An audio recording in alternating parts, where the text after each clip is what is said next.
More details are emerging about the suspect in the Boulder attack. President Donald Trump has been posting a lot, and Europe's most active volcano is at it again. That's some of what we'll get to on the 7 from the Washington Post. I'm Hannah Jewell. It's Tuesday, June 3rd. Let's get you caught up with today's 7 stories. Number 1. The suspect in Sunday's attack on a Jewish gathering in Colorado was charged yesterday. Egyptian national Mohammed Sabri Suleiman appeared in court yesterday afternoon in an orange jumpsuit and with a bandage around his head. He was charged with a hate crime and attempted murder. According to court documents, Suleiman told investigators he planned the assault for a year and he wanted to, quote, kill all Zionist people. He allegedly used a flamethrower and an incendiary device to attack the crowd. Acting U.S. Attorney for the District of Colorado, Bishop Gruelle, shared updates yesterday from the investigation. When he was interviewed about the attack, he said he wanted them all to die. He had no regrets, and he would go back and do it again. He said that he had previously tried to purchase a firearm, but resorted to the Molotov cocktails when he could not purchase a gun because he was not a legal citizen. Authorities also said Suleiman had more than a dozen unused Molotov cocktails. The incident is being investigated as an act of terrorism. 12 people were injured in the attack, including many senior citizens and a Holocaust survivor. They had gathered to call for the release of Israeli hostages in Gaza. President Trump has been on a posting frenzy since he returned to office. That's number 2. In Donald Trump's first term, he was the world's most famous tweeter. Now he favors his own company's social media network, Truth Social. And since Inauguration Day, he's fired off posts known as truths at a blistering pace. A new analysis from the Post dug into Trump's Truth Social use. As of Sunday, he had posted nearly 2,300 times to the network in the 132 days since his inauguration.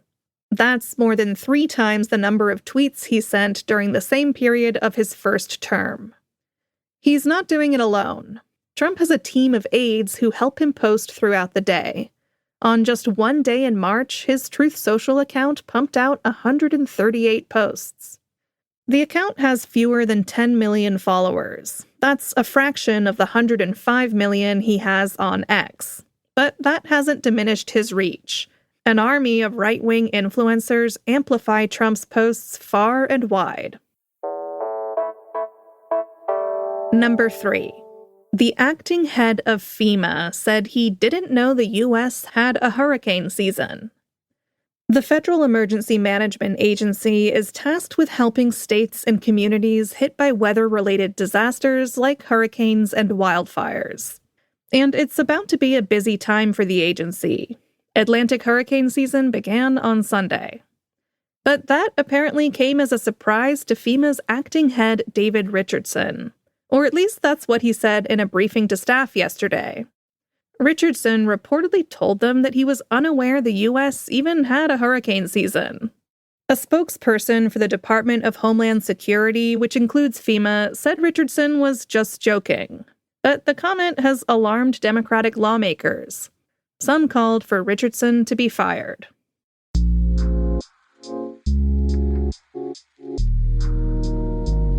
Number 4. Ukraine and Russia agreed to a prisoner exchange. Ukrainian and Russian negotiators met yesterday in Istanbul for their second round of direct talks. They were very brief, and the countries didn't make significant progress toward ending their 3-year-long war. Ukraine's central demand for advancing a peace deal is an unconditional ceasefire. Russia did not agree to that. But both sides did agree to swap dead and captured soldiers. The talks followed a brazen weekend attack by Ukraine.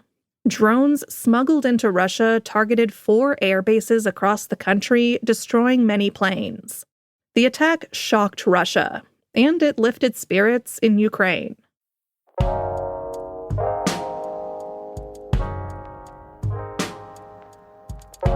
The actor Jonathan Joss was shot and killed in San Antonio. That's our fifth story. Joss is known for voicing John Redcorn on the animated TV show King of the Hill. He also played Chief Ken Hotate in NBC's Parks and Recreation. According to his husband, Joss was visiting the site of his burned-down home in Texas to check the mail when he was shot. A man who local media say was Joss's neighbor was arrested and charged with murder. Police said yesterday that there is currently no evidence that the killing was related to Joss's sexual orientation. But his husband said that the couple had received years of threats and homophobic harassment before the incident. Joss was 59 years old.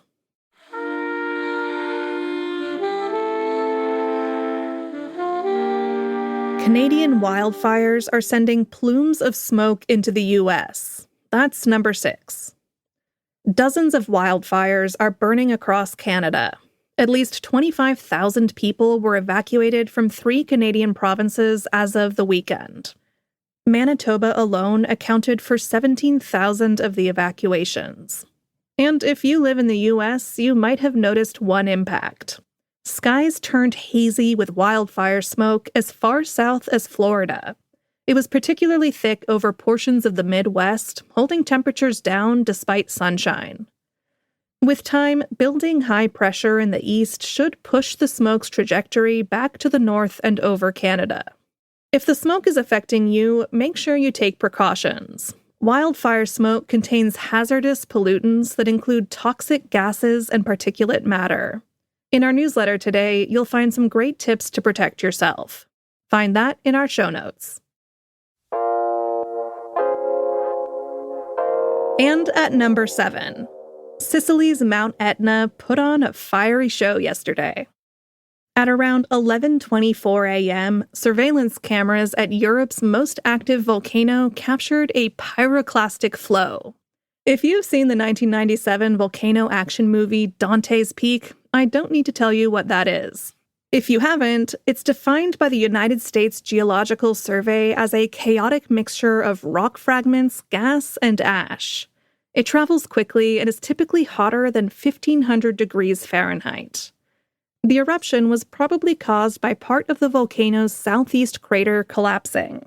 It caused lava to flow in 3 directions and sent spectacular clouds of ashy smoke high into the air. Thankfully, nobody was harmed.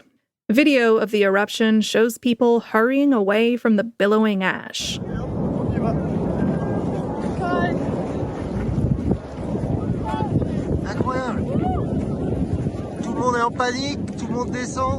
Two people in that video, though, actually scramble up the side of the trail to get a better view. Those guys clearly haven't seen Dante's Peak. To see the eruption for yourself, find the video in our newsletter. All right, you're all caught up. For your next listen, check out the latest episode of Post Reports. The Post's Ukraine bureau chief Siobhan O'Grady dives deeper into Ukraine's surprise drone attack inside Russia.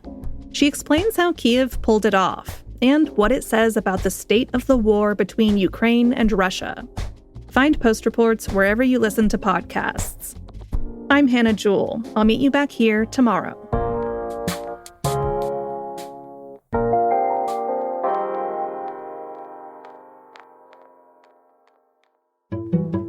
My name is Tom Sietsema, and I am the food critic for The Washington Post. I think a lot of great restaurant meals are like great books, films, or concerts. You don't necessarily need them to live, but don't they make life more worth living? I see myself as sort of a reader advocate going in there, spending the Post's money, coming back and giving you the green light, yield sign, or a stop sign. I like to be seen as sort of the best friend who happens to eat out a lot more than they do. I eat in about 10 restaurants a week. And I like creating memories for people and helping them create memories, whether those are first date, a 50th anniversary, grandma's 90th birthday, if you have special needs, whether they're dietary or otherwise. When you subscribe to The Washington Post, you support this kind of journalism. Learn more at subscribe.washingtonpost.com. I'm Tom Sietsema, and I'm one of the people behind the Post.